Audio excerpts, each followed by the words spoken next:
Magnetise, magnetise. ये बताया गया कि जब मैग्नेटिक फील्ड अप्लाई किया जाता है, मैग्नेटिक फील्ड की एप्लीकेशन की वजह से, अप्लाई करने की वजह से ये सारे मैग्नेटिक मूवमेंट क्या होते हैं, एक डायरेक्शन में मूव कर जाते हैं। इन्हें कहा जाता है एटॉमिक मैग्नेट, एटॉमिक मैग्नेट। और इसमें जो तीर बना हुआ है इसे कहते हैं मैग्नेटिक मूवमेंट, मैग्नेटिक मूवमेंट। अगर थोड़ा सा आपने ईएमटी पढ़ा हो तो मैंने आपको बताया था, जिस प्रकार U = P cos थीटा होता है, उसी प्रकार मैग्नेटिक्स में U = MB cos थीटा होता है। अब मैंने आपको बता दिया, स्पिन या तो अप स्टेट में हो सकती है, डाउन स्टेट में हो सकती है। इसका मतलब या तो ये मैग्नेटिक फील्ड की दिशा में होगा, अगर मैग्नेटिक फील्ड ऐसे है तो या तो इस कोई डायपोल मोमेंट मैग्नेटिक फील्ड की दिशा में होगा या उसके विपरीत होगा। इसका मतलब दो केस आ सकते हैं here, only two case can be possible, कौन सी पॉसिबल हो सकती है, या तो थीटा की वैल्यू 0 हो, ये थीटा की वैल्यू 180 डिग्री हो। रखेंगे तो यहाँ पे दो स्टेट आएंगे। U = अगर आप 0 डिग्री रखेंगे तो cos 0 का मान 1 होता है, कितना आएगा MB, क्या हो MB। M को यहाँ पे मैग्नेटिक में म्यू भी कहते हैं, तो म्यू भी आ जाएगा, और जैसे कितना आएगा माइनस का म्यू भी। ठीक है, फॉर्मूला जो होता है वास्तव में ये होता है U = -P cos theta, exactly बताऊंगा, U = -P cos थीटा, तो U = हो जाएगा -MB cos थीटा। तो अगर हम यहाँ पे रखेंगे तो U की वैल्यू कितनी आ जाएगी, इसमें रखेंगे -MB में रखेंगे -MB cos 0 डिग्री, कितना आया -म्यू भी आ गया, और यहाँ आ गया -MB cos 180 डिग्री, ये आ गया -म्यू भी। cos 180 का -1 होता है ना, cos 180 का मान कितना होता है -1, तो माइनस का म्यू भी, इसका आ गया प्लस का म्यू भी। समझ में नहीं आया क्या? अब ये माइनस का म्यू भी तो है ही, cos 180 का मान कितना होता है -1 होता है। इस तरीके से cos 180 डिग्री = माइनस का म्यू भी, और cos 180 का मान -1 माइनस प्लस आ गया प्लस का म्यू भी। तो दो प्रकार की एनर्जी पॉसिबल है यहाँ पर, क्या माइनस का म्यू भी और प्लस का म्यू भी, क्योंकि जो अप्लाइड मैग्नेटिक फील्ड होती है वो स्पिन से इंटरेक्ट करती है। किससे इंटरेक्ट करती है? स्पिन से। जब कभी स्पिन से इंटरेक्शन होगा मैग्नेटिक फील्ड का, तो मैग्नेटिक पोटेंशियल एनर्जी क्रिएट होती है। कौन कौन सी? माइनस का म्यू भी और प्लस का म्यू भी। जहां म्यू क्या है, जहां म्यू है आपका magnetic moment. So we conclude that if the magnetic field interact with the system spin, there could be two type of magnetic energy। ये आपको पता होना चाहिए, मैग्नेटिक एनर्जी। बात समझ आ गई? पढ़ लेते हैं। So we conclude that if the magnetic field interact with the spin, there could be two type of magnetic energy। कौन कौन सी होंगी? माइनस का म्यू भी एंड प्लस का म्यू भी। सो पार्टीशन फंक्शन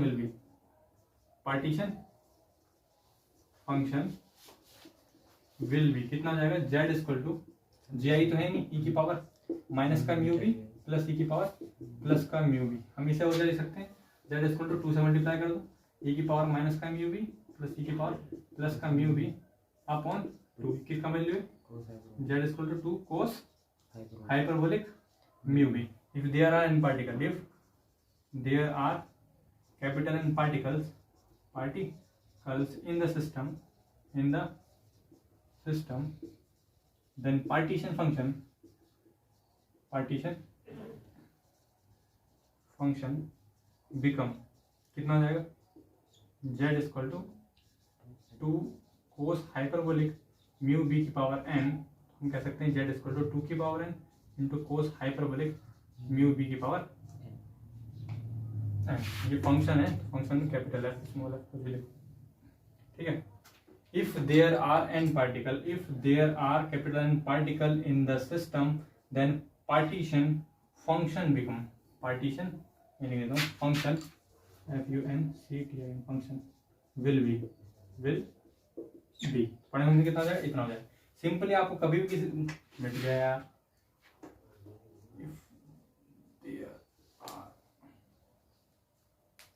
अगर आपको किसी का भी पार्टीशन फंक्शन दे रखा हो, आपको nth पार्टिकल के लिए चाहिए, तो हम क्या करना है, सिर्फ उसकी n पावर कर देनी चाहिए पार्टीशन फंक्शन। अच्छा, वो क्या निकालना है, Helmholtz free Helmholtz free energy. तो पार्टीशन फंक्शन सबसे ऊपर लिखते हैं, फिर हेल्महोल्ट्ज़ फ्री एनर्जी मैं आपको बताता हूँ।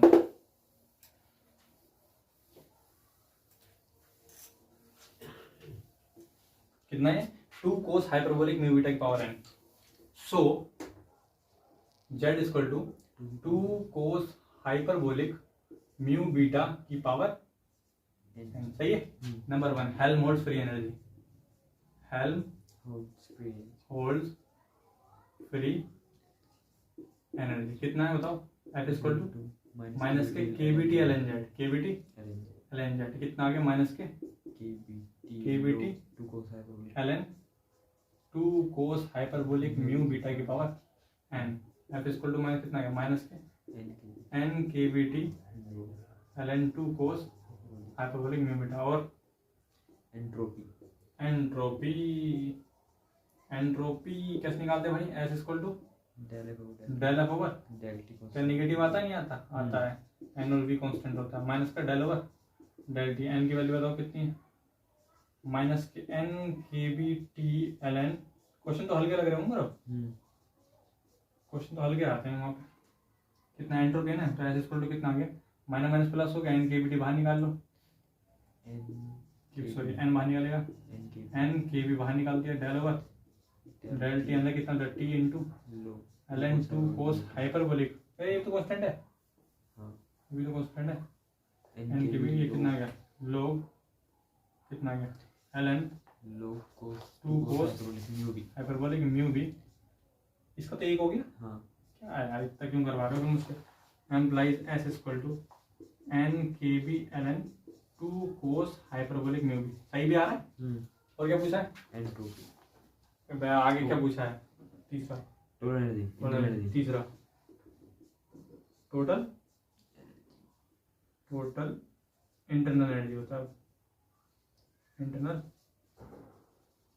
एनर्जी। यू इक्वल टू कितना होता है, माइनस के del over del beta ln Z का लॉग कितना है, एम्प्लाइज यू इक्वल टू,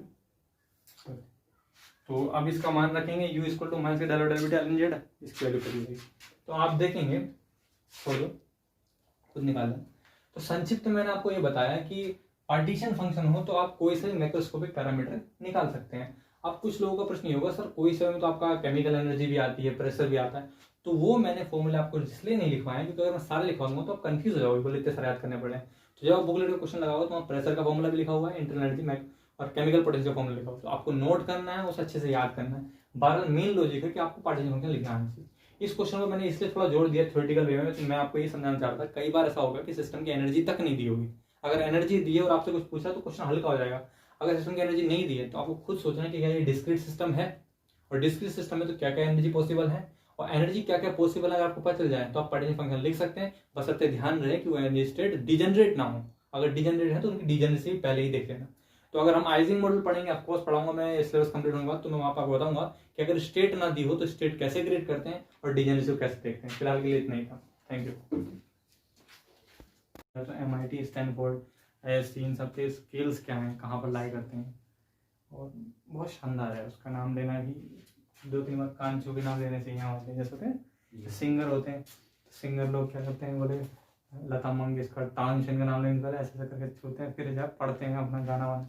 जैसे हमें बड़े बड़े इंस्टीट्यूट, हम लोग पढ़ तैयारी कर रहे हैं इंस्टीट्यूट की, तो ISC और MIT के नाम लेने से पहले तो अगर लेनी चाहिए, हाँ अल्लाह में तो गुनाह माफ करके तब नाम लेना चाहिए। टिफर हो गया, जेस्ट हो गया, बहुत सच में बहुत बड़ी चीज़ है यार। ये बात तुम्हें कब महसूस होगी, आफ्टर 2 मंथ, 2 मंथ ध्यान दीजिए, after 2 month you will realise that कितने अच्छे इंस्टीट्यूट हैं। एग्जाम दे दिए आपको महसूस हो जाएगा कि आप क्या हैं और वो क्या था। तो मैंने आपको बताया था कि पार्टिकल का डिस्ट्रीब्यूशन जो है, आप जो thermal study of the particle है वो क्या था देखेंगे। वैसे तो मैं आपको जो सबसे पहले पढ़ाया था मैंने, उसी चीज़ को मैं रिकॉल कर रहा हूँ, रिकॉल दोबारा उसमें जा रहा हूँ, समझेंगे।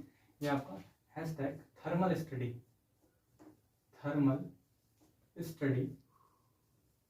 Of multi particle system, of multi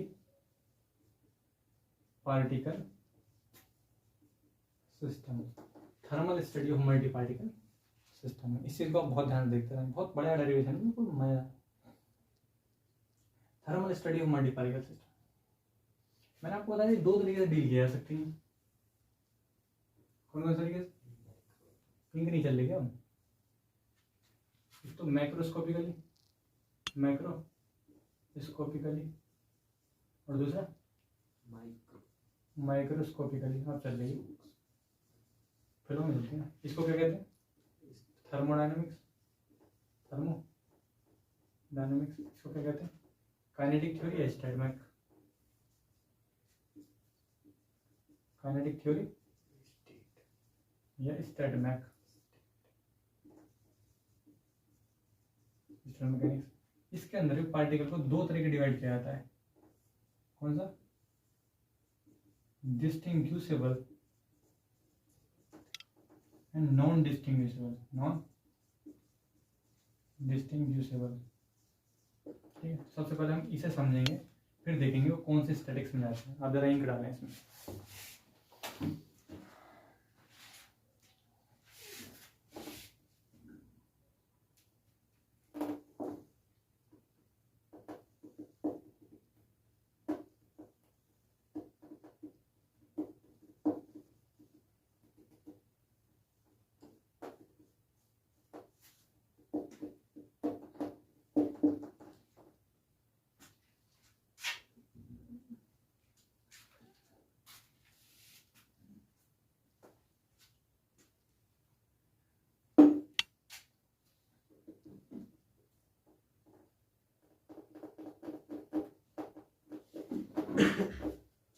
बताओ कितना है। उससे पहले एक चीज़ पढ़ाई थी, वो रह गई, मैं आपको बता देता हूँ थोड़ा सा। ये एग्जाम्पल था, वो था 1 डायमेंशनल हार्मोनिक ऑसिलेटर का एग्जाम्पल। पिछले साल मैंने पढ़ाया था, पर इस बार पढ़ा देता हूँ, ठीक है। Hashtag partition function, partition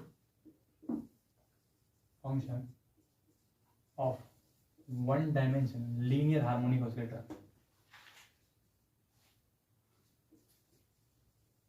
harmonic oscillator, 1 dimensional harmonic oscillator. Linear नहीं कहता मैं, पर होता हुआ लीनियर ही, ठीक है। 1 डायमेंशनल हार्मोनिक ऑसिलेटर, जो क्वांटम मैकेनिक्स पढ़ चुके हैं उन्हें पता होता है कि इसकी एनर्जी कितनी होती है। एनर्जी की वैल्यू कितनी होती है इसकी बताओ Sonu Singh ji? n equal to n+1/2 h cut omega, n plus half h cut omega.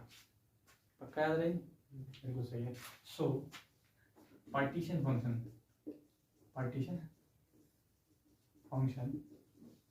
Will be, Gaurav को भी याद थी क्या? अब ये हाँ। क्वांटम पढ़ाई तो थी है। पार्टीशन की फॉर्म में कितना होता है? z equal to summation e की पावर माइनस के बीटा आई। और 1 डायमेंशनल जो होता है वो डिजेनरेट नहीं होता, डिजेनरेसी का रोल नहीं होगा यहाँ पे, ठीक है। e की power minus beta I, e की पावर माइनस के बीटा। e आई का मान कितना रख दो? n plus half h cut और मल्टीप्लाई करो z इक्वल टू e की पावर माइनस के beta n h cut omega n to e की पावर माइनस के beta h cut omega by 2। z equal to e की power minus के beta h cut omega by 2 अपन ये नीचे ले आओ, e का प्लस के beta n h cut omega.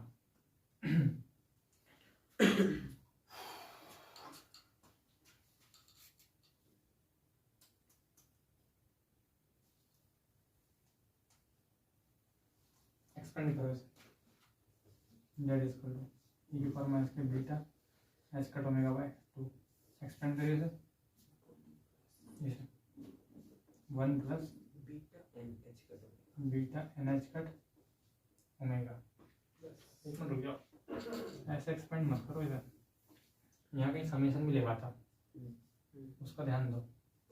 और समीशन उसके साथ आएगा जिसमें टर्म्स होंगी। टर्म्स किस में? टर्म एन में है, अब एन में तो है, समीशन इसके साथ नीचे आएगा, ठीक है। एन की जगह मान रखो z इक्वल टू e के बाद माइनस के beta H cut omega by 2। पहले रखो 0, फिर रखो 1, फिर रखो 2, फिर रखो 3। बताओ कितना आया? Implies z equal to e की पावर माइनस के beta h cut omega by 2 upon 1 plus कितना है e की power beta h cut omega plus e की power beta h cut omega का whole square plus dot dot dot dot out implies z equal to e की power minus के beta h cut omega by 2 binomial expansion लगाएंगे 1 plus x की power n समझना है जल्दी कर दिया 1 प्लस एक्स प्लस एक्स का फैक्टोरियल सही तो है ये पार्टीशन फंक्शन होता है किसका इसे एच पे सोल्व नहीं कर सकते इसको पता कहीं बुक में ऐसे ही लिखा रहता है एच पे से जीपी सॉरी जी इसको ऐसे लिखते हैं बीटा की वैल्यू 1/t होती है 1/t टेम्परेचर जो भी होगा स्क्वायर और ज़्यादा होगा टेम्परेचर का जब तो 1 स्क्वायर समझ आ रही है बीटा की वैल्यू कितनी होती है 1/kBT ठीक है मेरे नीचे आ रहा है टेम्परेचर स्क्वायर करेंगे तो और बड़ी टर्म होगी तो और बड़ी टर्म होगी तो नेगलेक्ट कर देंगे ये सारी चीज़ें नेगलेक्ट कर देंगे मतलब कितना हो जाएगा 1 प्लस e की power beta h cut omega ये होता है पार्टीशन फंक्शन याद रखेंगे ठीक है तो हार्मोनिक ऑसिलेटर का पार्टीशन फंक्शन पूछता तो डायरेक्ट आपको याद होना चाहिए ये होता है किसका 1 डायमेंशनल हार्मोनिक ऑसिलेटर का 2D में या 3D में डीएनए से आएगी तो डीएनए के साथ साथ बहुत सारी चीज़ें हाथ में आ जाएंगी समझ आ रहा है जब डीएनए के साथ डील करोगे तो बहुत सारी चीज़ें हाथ में आ जाएंगी तब भी आप अलग अलग बुक समय देकर पढ़ सकते हैं अगर इसी में आपसे स्पेसिफिक हीट पूछता है या इंटरनल एनर्जी पूछता है तो इंटरनल एनर्जी पूछेगा तो यू इक्वल टू क्या लिखेंगे माइनस के डेल ओवर डेल बीटा रेंजेड नंबर 2 अगर हेल्महोल्ट्ज़ फ्री एनर्जी पूछता है हेल्महोल्ट्ज़ फ्री एनर्जी पूछेगा तो कितना होता है एफ इक्वल टू माइनस के केबीटी एलएनजेड अगर आप बहुत ही बेकार इंसान हैं मेमोरी में जैसे कि मैं बहुत बिल्कुल वीक था उसका एक ही तरीका है इस चीज़ को 10 बार लिख के देखो 10 बार 20 बार क्योंकि क्वेश्चन में तो आपको ज़्यादा बार यूज़ करोगे नहीं अगर 5-6 क्वेश्चन होंगे इस चीज़ को मैंने कम से कम 60-70 बार लिखा है तब जाकर मुझे याद होगा 60-70 बार ये 60-70 बार क्योंकि तुम एंड टाइम भूल जाओगे अगर तुम इसको रिवाइज नहीं करो तो ये जरूर आप रिवाइज करें अब क्या होता है बच्चे को एक बार ये पढ़ा दिया गया और क्वेश्चन में what you calculate the partition function for 1 dimension harmonic oscillator तो बच्चे को भाई साहब रटा पड़ा था क्या रटा पड़ा था बताओ लास्ट वाला implies z equal to e की पावर माइनस के beta h cut omega by 2 upon 1 plus e की पावर माइनस के बीटा h कट ओमेगा पक्का माइनस ही है ना प्लस है माइनस नीचे प्लस आया नीचे मेरे को प्लस लग रहा है प्लस में प्लस पक्का नीचे आ गया सच बताओ चलो तुम्हारे विश्वास कर लेता हूँ हमारा भी कर लेते हैं विश्वास नीचे प्लस ही आया नीचे प्लस आएगा वो नीचे आ जाता ना समीकरण पूरा ना वो तो मुझे समझ में आ रहा है मैं आगे की कैलकुलेशन देखना चाह रहा हूँ कि आगे हमारा प्लस वेट रहा है नहीं वेट रहा है बट 1/2 आया let me think about it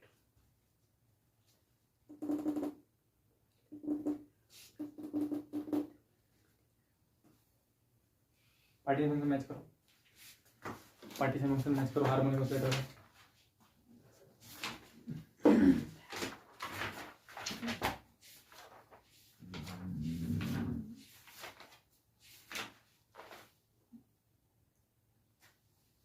partition function match करो ना मैच माइनस है नीचे है नीचे ऊपर दोनों माइनस है अच्छा आपने कैलकुलेशन कैसे ली मैं बताऊंगा भैया मैं ही बताऊंगा तू नहीं बताएगा ना बताना मुझे ये तुमको कुछ नहीं बताना जी लगाना नहीं बताना मुझे z इक्वल टू कितना था summation ji i into e की पावर माइनस के बीटा यही था z equal to summation i e की पावर माइनस के beta n plus half h cut omega था ई की पावर माइनस के बीटा n ये तो था इंटू ई की पावर माइनस के beta h cut omega by 2 था ये चीज़ थी कोई दिक्कत इसको ऐसा कर सकते हैं ई की पावर माइनस के beta h cut omega by 2 इसे एक्सपेंड कर दो पहले में 0 रखा है 0 समझ आ रही बात समेशन ओपन कर रहा हूँ मैं 0 समझ में नहीं आ रही वो बात आ गया बताओ कितना है एम्प्लाई जेड इक्वल टू इतने समझ में आया करो इसकी मल्टीप्लाई करी इसमें तो पहली टर्म आ गई इसकी मल्टीप्लाई इसमें करी दूसरी टर्म आ गई तो बताओ कितना है implies z equal to summation i e की पावर माइनस के बीटा एन इंटू ई की पावर माइनस के बीटा इसका होंगे बाय 2 जेड इक्वल टू कितना है इसको पहले 0 रखा एक आ गया एक रखा ई की पावर माइनस के बीटा 2 रखा 2 रखो ये minus 2 beta 2 beta dot into e की पावर माइनस के बीटा इसका होंगे बाय 2 अरे भैया वो एच कट ओमेगा भी आएगा साथ में minus beta H cut omega आज इसका लग तो रहा था लिखने में H cut omega Z equal to कितना आ गया 1 अब क्या चीज़ें प्लस लाना है प्लस लाने के दो तरीके होते हैं ई की पावर माइनस के बीटा एच कट ओमेगा की पावर माइनस 1 इंटू ई की पावर माइनस के beta H cut omega 2 minus minus plus 1 plus x के बारे में यूज़ करते हैं ठीक है तो इस पूरे पोर्शन को नीचे ले जाओ एम्प्लाइज जेड इक्वल टू कितना है ई की पावर माइनस के beta H cut omega by 2 upon 1 minus e की पावर माइनस के beta H cut omega plus आ रहा है कि नीचे सही है सही है इसका माइनस सही है भाई कंफ्यूज क्यों कर रहे हो सही है पक्का यही है जी इस तरीके से करना था अपना पहले प्लस आया था क्या पहले प्लस आया था चलो वो तो हम मैं नीचे से ऊपर गए थे मिटा देंगे समझ में आ गए मिटा देंगे तो हम तो पार्टीशन फंक्शन आप लोगों को ये याद होना चाहिए प्रूफ समझ में आ गया होगा भाई गौरव एक्स वाला यूज कर देंगे तो बच्चे से पूछेगा कि पार्टीशन फंक्शन कितना होता है तो बच्चे ने कहा सर हमें तो याद है कितना होता है implies z equal to e की पावर माइनस के beta H cut omega by 2 upon 1 minus e की पावर माइनस के बीटा एच कट ओमेगा अब आंसर ऑप्शन में साइन हाइपरबोलिक और कोस हाइपरबोलिक में लिखा जाता है वहाँ मामला क्या होता है जेड इक्वल टू इस चीज़ को नीचे लाओ हो जाएगा लाओ नीचे आगे ई की बार minus h cut omega by plus आएगा नीचे आएगा तो प्लस हो आएगा गया और माइनस ई की पावर प्लस के beta H cut omega by 2 और माइनस का beta H cut omega Z equal to कितना है 1 अपॉन ई की पावर प्लस के beta H cut omega by 2 minus e की पावर माइनस के beta H cut omega by 2 दो से गुणा कर दिया ऐसे करेंगे ऐसे करेंगे 1 अपॉन 2 ई की पावर प्लस के beta H cut omega by 2 minus e की पावर माइनस के beta H cut omega by 2 upon तो किसका फॉर्मूला बन गया भाई sine hyperbolic 2 sine beta hyperbolic hyperbolic beta H cut omega by 2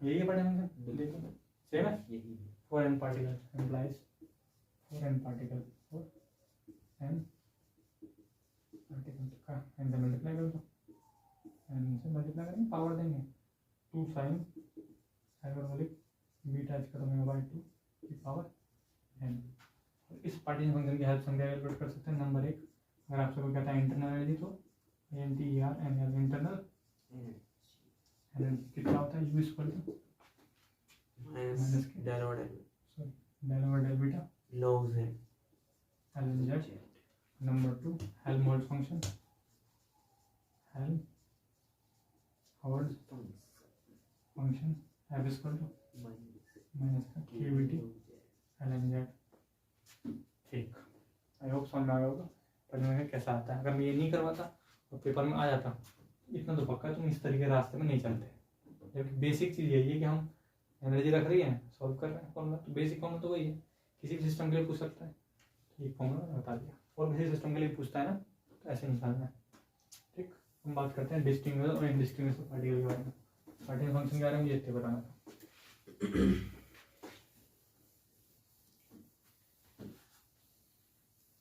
बात कर रहे थे हम किस बारे में hashtag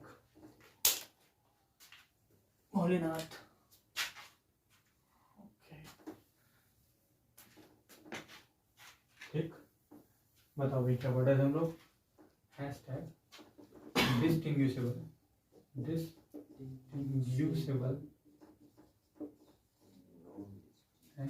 non distinguishable particle non distinguishable particle Hindi में कहते हैं विभेदनीय तथा अविभेदनीय पार्टिकल ठीक है मान लीजिए ये यहाँ पे कौवा बैठा है और यहाँ पे मुर्गा बैठा है मुर्गे की यहाँ दाढ़ी भी होगी, लाल रंग की। ऊपर भी होती है थोड़ी दाढ़ी ऊपर दाढ़ी कैसे हो सकती है, थोड़ी दाढ़ी नीचे होती है।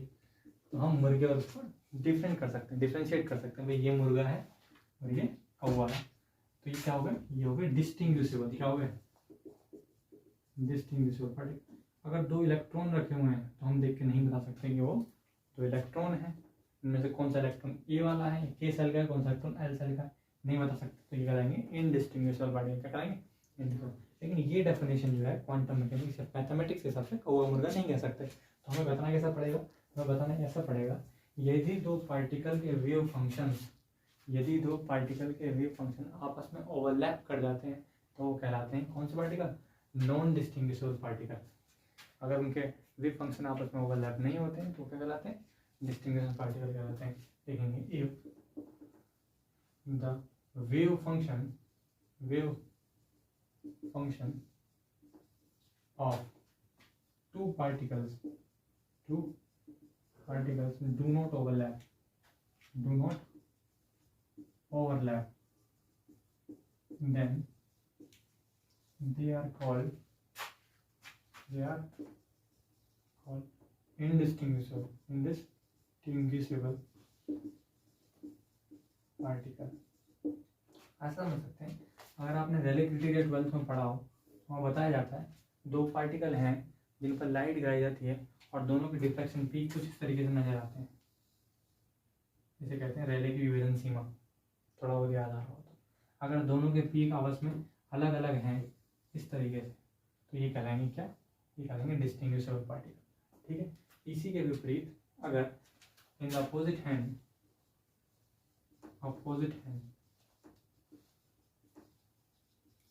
if their wave function overlap, then they are called indistinguishable particle। indistinguishable particle। ठीक, उसका भी फंक्शन दोबारा बनाता हूँ, पहले मिटा दूँ इसे पूरे को।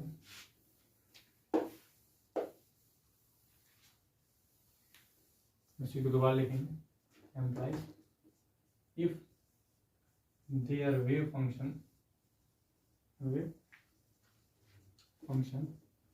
is overlapped, are overlapped, then they are called indistinguishable particle। क्या दिखाएंगे इसे सर, पहले का डिफ्रैक्शन पैटर्न ऐसा है, ये समझ में आ रहा है, डिफ्रैक्शन अभी ऑप्टिक्स पढ़ाया था, दूसरे का ऐसा है, तो हमें नजर आएगा ओवरऑल एक ही पार्टिकल की तरह नजर आएगा ऐसा।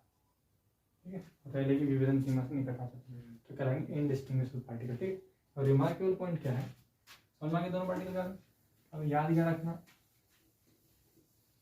याद ये रखना है, इसको मिटा देता हूँ, याद ये रखना है remark number 1, distinguishable particle are called classical particle and do not follow Pauli exclusion law। That means there is no any definite rule,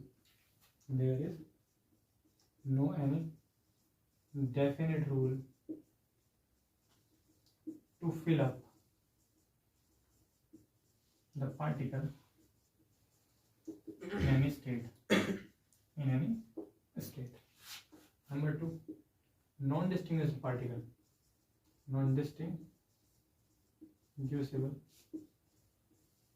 particles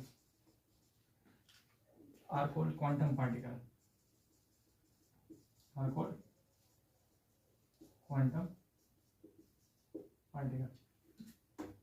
and the quantum particle can have two type of spin,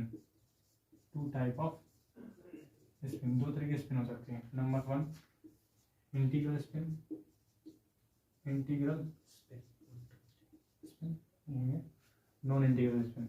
non integral spin. Integral spin में क्या हो सकता है? 0 1 2 3. Non integral क्या होता है? 1/2 3/2 4/2 sorry 5/2. तो quantum particle जो नॉन इंटीग्रल होंगे, these particles follow Pauli exclusion principle.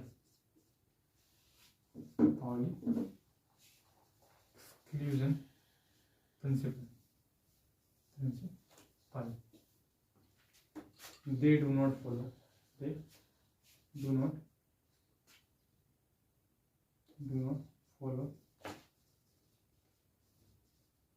Pauli exclusion principle.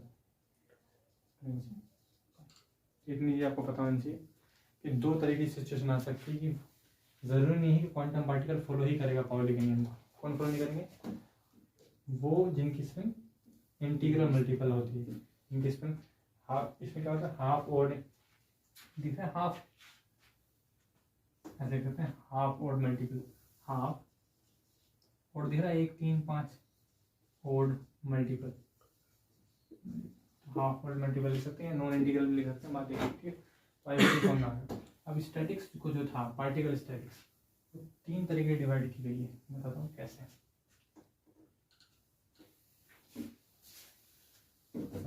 कैसे देखेंगे. Hashtag particle statics,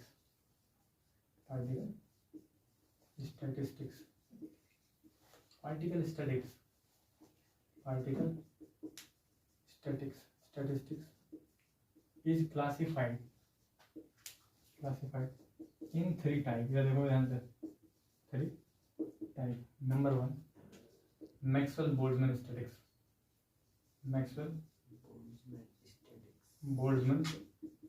statistics. जिसको याद नहीं रहता वो लोग इसे शॉर्ट फॉर्म में MB कहते हैं, Maxwell Boltzmann. Number 2 Fermi Dirac या बोस आइंस्टाइन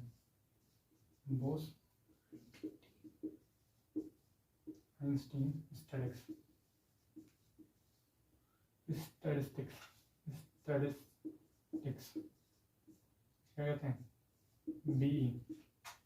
और तीसरा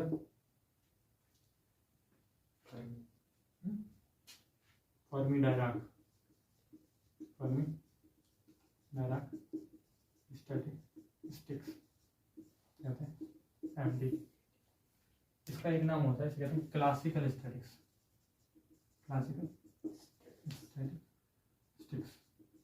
इसे कहते हैं quantum statics.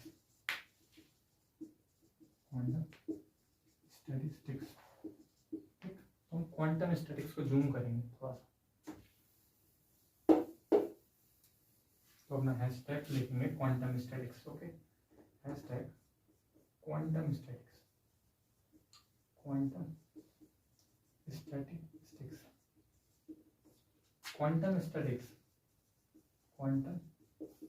statistics is defined to deal with quantum particle.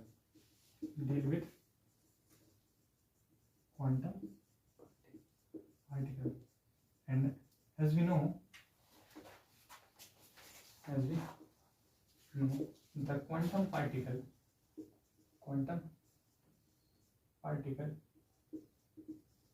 can have two type of spin.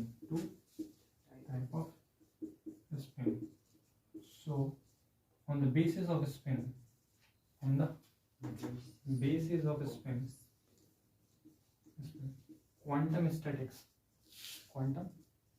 statistics is of two type. Number 1 इधर लिख रहा हूँ, Bose Einstein statics. Einstein statistics, Fermi Dirac,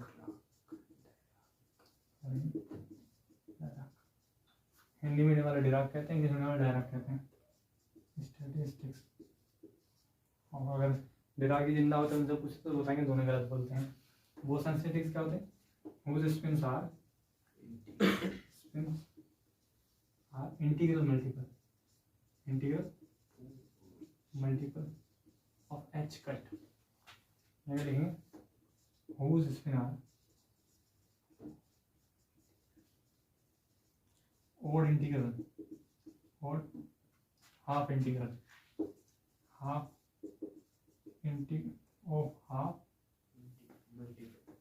half odd integral लिखना पड़ेगा।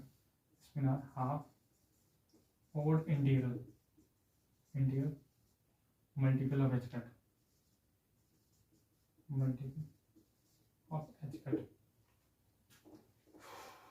Integral माने क्या होता है? 1 2 3 4। ठीक है, तो हाफ लिख देना, वो गया अर्धपूर्णांक हो गया। हाफ का मतलब क्या हो गया? अर्धपूर्णांक हो गया।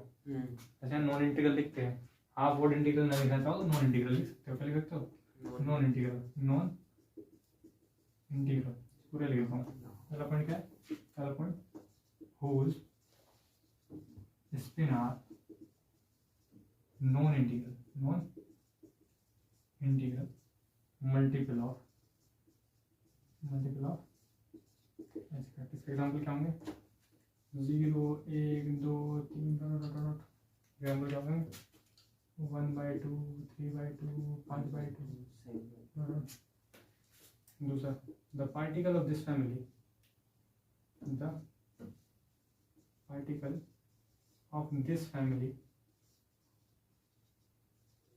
is called, बोस का नाम बोलते हैं boson. Number 2, the particle of this family is known as, बताओ, फर्मियन। एग्जाम्पल, ग्रेविटॉन एक बोसॉन है, और गॉड पार्टिकल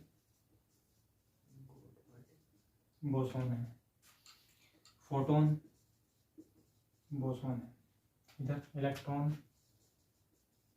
फर्मियन है, प्रोटॉन फर्मियन है, न्यूट्रॉन फर्मियन है। आई होप समझ में आ रहा हो।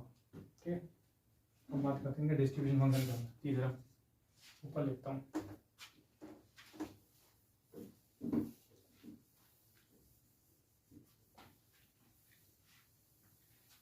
कौन सा पॉइंट चल रहा है? दूसरा, तीसरा, इट्स डिस्ट्रीब्यूशन फंक्शन। एक चीज और है, कितने पॉइंट हो गए? पहला, दूसरा, तीसरा। This type of particle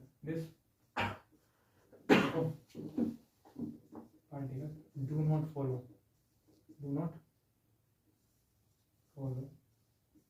Pauli exclusion principle।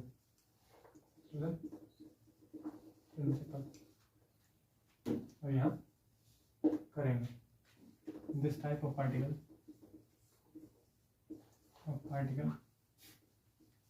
follow Pauli exclusion है। क्या एक्सक्लूसिव? कुछ लोग एक्सक्लूजन बोलते हैं, कुछ लोग एक्सक्लूसिव बोलते हैं। प्रिंसिपल हिंदी में हमें जैसे पता क्या कहते हैं? पाउली का अपवर्जन नियम। एक्सक्लूसिव वर्ड ज़्यादा अच्छा है। पाउलीज एक्सक्लूसिव प्रिंसिपल लिखा है, एक्सक्लूजन प्रिंसिपल लिखा, पाउलीज एक्सक्लूसिव प्रिंसिपल करेक्ट करना टर्म को। चौथा, इट्स डिस्ट्रीब्यूशन फंक्शन इज, इसका होता है, क्या होता है जमन? ni प्लस gi माइनस 1c ni। इसका क्या होता है? It's distribution function is equal to ni c gi c ni ये होता है। एक और तरीके से भी लिखा रहता है, वो इस तरीके से लिखा रहता है, और n i equal to g i into e की power alpha plus beta e i minus one, Bose है माइनस आएगा, और यहाँ लिखा होता है n i equal to g i upon e की power alpha plus beta e i, sorry e i plus one. ठीक है, पेपर में क्या आता है, पार्टिकल स्टैटिक्स कैसे कहते हैं, बोस आइंस्टाइन और फर्मी डार्क डिस्ट्रीब्यूशन फंक्शन को प्राप्त कीजिए। इससे ये प्राप्त करना सिखाते हैं। अब तुम बताओ तुम्हें इससे ये प्राप्त करना सीखना है या नहीं? पक्का? अगर मैं तुम्हें इससे ये प्राप्त करना एक चीज सिखा दूंगा तो तुम इससे खुद प्राप्त कर लोगे। बात समझ आई? तो तुम सिर्फ इससे ये प्राप्त करना मैं सिखा दे रहा हूँ। लॉन्ग क्वेश्चन है, आराम से समझेंगे। ठीक, क्या नाम है इसका? इसका नाम है बोस डिस्ट्रीब्यूशन फंक्शन या बोस आइंस्टाइन डिस्ट्रीब्यूशन फंक्शन। उससे पहले मैं तुम्हें एक क्वेश्चन करा दूँ ताकि तुम्हें पता चल जाए क्वेश्चन कैसे आते हैं। तो बुकलेट निकालो।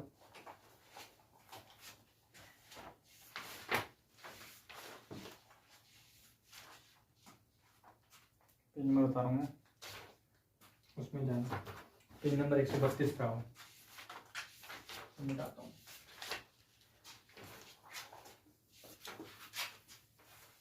पेज नंबर 132 पे आओ, प्रॉब्लम देखो, देखिए पेज नंबर 132 पे आओ, पेज नंबर 132 पे आओ। आए आ गए? पढ़ो क्वेश्चन। नहीं पता चलता? ये वाला जो है, consider two different consider two different systems each with a three identical non-interacting particles. Both have single particle state with the energies E0, 3E0 and 5E0. E0 is greater than 0. One system is populated by spin half fermions and the other by boson. What is the value of EF minus EB, where EF and EB are the ground state energy of the fermion and bosonic system respectively? Page number 132 है, समझेंगे ध्यान से। Page number 132 और problem number नहीं लिखा हुआ है। ठीक है, क्वेश्चन में कहा गया है consider two different system each of the three identical non particle both have single particle, both have single particle. Problem है consider two different system each with three identical non interacting particle both have single particle state with the energies energy. Problem है consider two different system each with three non-interacting particles both have single particle state with energies E0, 3E0, 5E0। तीन state दे रखी हैं, क्या E0 आगे 3E0 और 5E0। गलत करने से अच्छा 2-3 बार पढ़ लो, कोई दिक्कत नहीं। आप क्या कह रहे हैं, दो तरीके से भरना है। एक तरीके से मानो फर्मियन है, एक तरीके से मानो बोसॉन है। तो थोड़ा स्टेट को बड़ा कर लेता हूँ, यहीं कर देता हूँ। ठीक है, ये मैंने बांट दिया दो जगह। ठीक है, जब मैं बोसॉन मानता हूँ तो मैं यहाँ भरूंगा, और जब मैं फर्मियन मानता हूँ तो मैं यहाँ भरूंगा। पार्टिकल कितने हमारे पास? 3 है। तो बोसॉन कौन होते हैं? जो पाउली के नियम का पालन नहीं करते, मतलब एक स्टेट में कितने जा सकते हैं। तो बोसॉन में तीनों पार्टिकल यहाँ रहेंगे। ठीक है, फर्मियन कौन होते हैं? जो पाउली के नियम का पालन करते हैं। पाउली का नियम कहता है कि स्पिन या तो अप होगा या डाउन होगा। यहाँ कर दिया स्पिन अप, स्पिन डाउन, फिर स्पिन अप। होल्ड का नियम नहीं होता, ऐसा करके बढ़ते हैं px पे। समझ में आ रही बात? क्या कर रहा हूँ? एनर्जी निकाल। तो बोसॉन की क्या होगी? ईबी। एनर्जी कितनी है? E0। अगर एक पार्टिकल हो तो पार्टिकल कितने हैं? 3। E0 E0 E0 3E0। यहाँ देखो फर्मियन की E0 पार्टिकल की इसकी कितनी हुई? 2E0 प्लस इसकी कितनी? 3। एक पार्टिकल भले से 3E0 कितना हो गया? 5E0। सो पूछा क्या गया? पूछा गया find EF minus EB। EF minus EB। EF कितना है? 5E0 प्लस EB कितना है? 3E0 कितना है? 5 में 3 है 2E0। अंदर आ गया सही? समझ में आए? इस तरीके से अगर हमें पता हो तो भर सकते हैं। ठीक है, तो मैं तुम्हें डिस्ट्रीब्यूशन फंक्शन से पहले डिस्ट्रीब्यूट करना सिखा देता हूँ ताकि तुम और अच्छे समझ जाओ। ठीक है,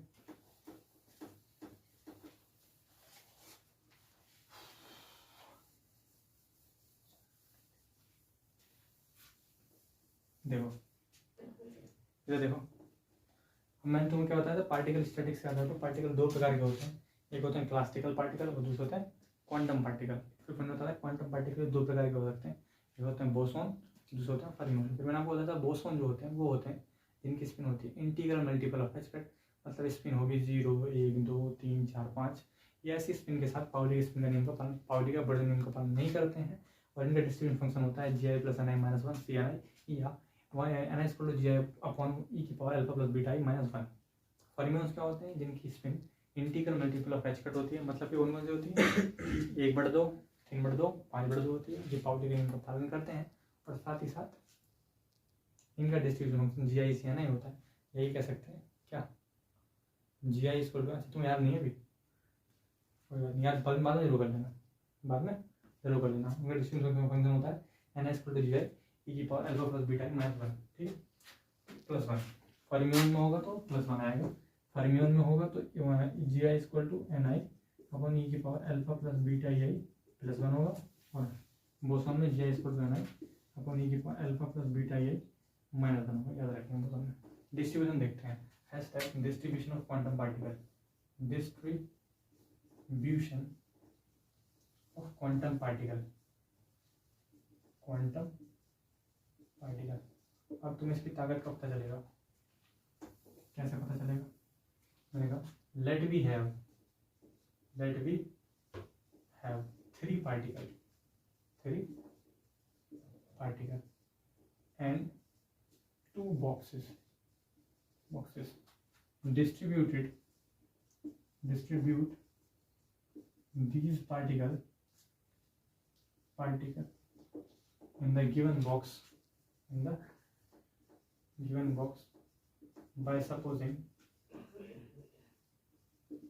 them as fermion and as boson। Fermion और बोसॉन मानते हुए डिस्ट्रीब्यूट करना। 2 डिब्बे हैं भाई, कई तरीके से आ सकते हैं। कितने पार्टिकल हैं पास? कितने पार्टिकल हैं? 3 पार्टिकल। तो बोसॉन होंगे तो कैसे भरेंगे 3 पार्टिकल को? बोसॉन को 3 पार्टिकल कैसे भर सकते हैं? एक साथ भर सकते हैं। इसमें कुछ नहीं आएगा, ऐसे ही भर सकते हैं। इसमें कुछ नहीं आएगा, ऐसे ही भर सकते हैं। इसमें कुछ नहीं आएगा, और ऐसे ही भर सकते हैं। इसमें कुछ नहीं आएगा, और कोई तरीका नहीं है। देखो देख लो,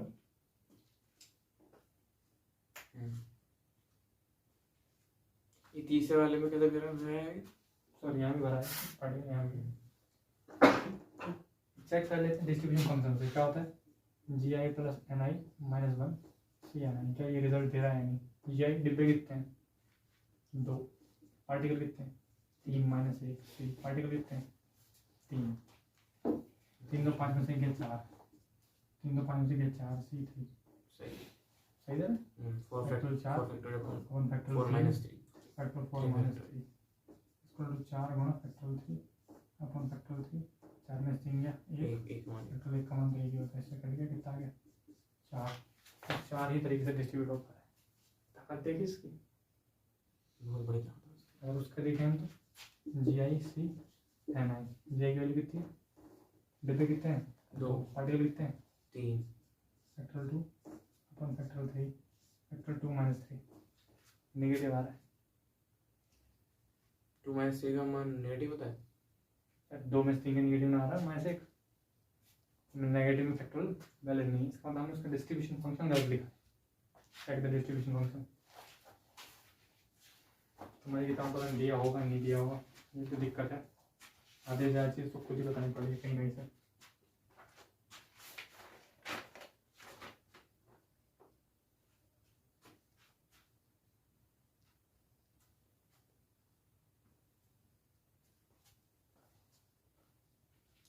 जी आई माइनस एन आई डिस्ट्रीब्यूशन फंक्शन तो यार यही है। इसकी वैल्यू 1 तो नहीं होती कभी? किसकी? डिस्ट्रीब्यूशन फंक्शन तो मैंने सही लिखा है, जी आई सी एन आई, जी आई सी एन आई सही लिखा है। पार्टिकल 2 हैं। अच्छा अच्छा, क्या बात सिचुएशन गलत दे रखी हो? सिचुएशन क्या गलत दे रखी हो? पार्टिकल 3 ले रखे हैं मैंने। अगर 3 फर्मियंस दूंगा और 2 बॉक्स में भरने हैं तो मुझे स्पिन मेंशन करनी चाहिए। जब तक मैं स्पिन मेंशन नहीं करूँगा तो नहीं कर सकता। नहीं बात कर सकते हो आप ब्रैकेट डाउन। तो यहाँ ये डिस्ट्रीब्यूशन फंक्शन सही कंडीशन इस पर अप्लाई नहीं होगी, ठीक है। तो इसको इस तरीके से यूज़ करने हैं।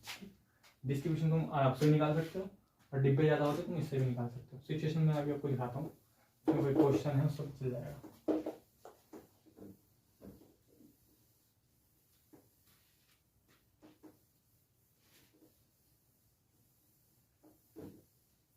देखते हैं क्वेश्चन कौन सा, अभी पता चलेगा कैसी बात कर रहे हो तुम लोग।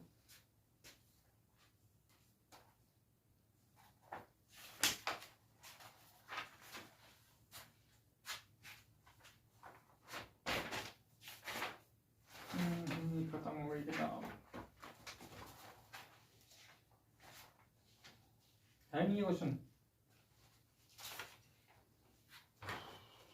ये वाला क्वेश्चन देखो तुम, पेज नंबर 130 का।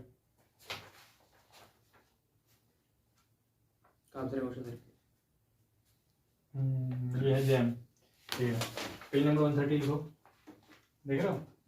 पेज नंबर 130 में सिर्फ 3 क्वेश्चन मेंशन्ड है ना। सुनो सुनो मेरी बात सुनो, पहले मेरी बात सुनो। पेज नंबर 130 में 3 क्वेश्चन मेंशन्ड है। पहला क्वेश्चन छोड़ दो, दूसरा क्वेश्चन पाओ। Page number 130, page number 130 question number 2। बोलो भाई, इन्होंने कहा है number of Maxwell Boltzmann and MB. MB का समझ लो, Maxwell Boltzmann, number of Bose Einstein और number of Fermi Dirac distribution denote the number of ways of the two particles can be distributed into and distributed according to Maxwell Boltzmann boson concept। then nm nab और nf की value कितनी होगी, ठीक है। Denote, देखो पढ़ो क्या करें। Denote the number of way in which two particle कितने पार्टिकल, two particles two energy state, particles in two energy state। तो सबसे पहले बात समझेंगे, ये 2 एनर्जी स्टेट, ये जी आई की वैल्यू 2 है और पार्टिकल एन आई भी 2 है। बात समझ में आ रही, ठीक है। तो अब देखते हैं, सबसे पहले बात निकालते हैं मैक्सवेल बोल्ट्जमैन जी आई की पावर एन आई, ठीक है। नंबर 1 मैक्सवेल बोल्ट्जमैन क्या होता है, जी आई की पावर एन आई। जी आई कितने, 2 की पावर 2 नहीं 4 हो रहा है। नंबर 2 बोस आइंस्टाइन कितना होता है, Bose n i Einstein g g i plus होता है g i plus n i n i minus 1 minus c n i. N i कितना पर जी आई 2 2 4 में से क्या 3 सी, तो factor 3 factor 2 factor 3 minus 2 3 factor 2 factor 2 3 में से गया 1, इससे कट गया 3 आ रहा है। सही करा है, देख लेना। 2 2 4 में से क्या 3, ठीक है। तीसरा क्या होता है, फर्मी डायराक एफ डी। क्या बताया था इसका, जी आई सी एन आई, मतलब 2 सी 2 एक एम्प्लाइज कितना आना चाहिए, एम बी स्टेट। गलत होगा तो देख लेंगे अभी। सही है। F state Bose Einstein M B state कितना है 4, बोस आइंस्टाइन स्टेट कितना है 3, फर्मी स्टेट कितना है, फर्मी स्टेट कितना है 1। तो ये इन्हें बॉक्स में डिस्ट्रीब्यूट करके बताया है और हमने डिस्ट्रीब्यूशन फंक्शन से बताया है। हमारा इसका आंसर सेम है। इसका मतलब क्या है, डिस्ट्रीब्यूशन का अपना एक महत्व है, उसे याद करना जरूरी है, वरना तुम यहाँ पर डिस्ट्रीब्यूट करते रहोगे, जिंदगी निकल जाएगी। आंसर गलत भी आता है, मजा आता है डिस्ट्रीब्यूट, गलत आता है आंसर, कई बार छूट जाते हैं ना। अब जिसमें इतना टाइम लगाएं क्यों, हम ड्राइव करेंगे डिस्ट्रीब्यूशन फंक्शन आता कहाँ से है, ठीक है।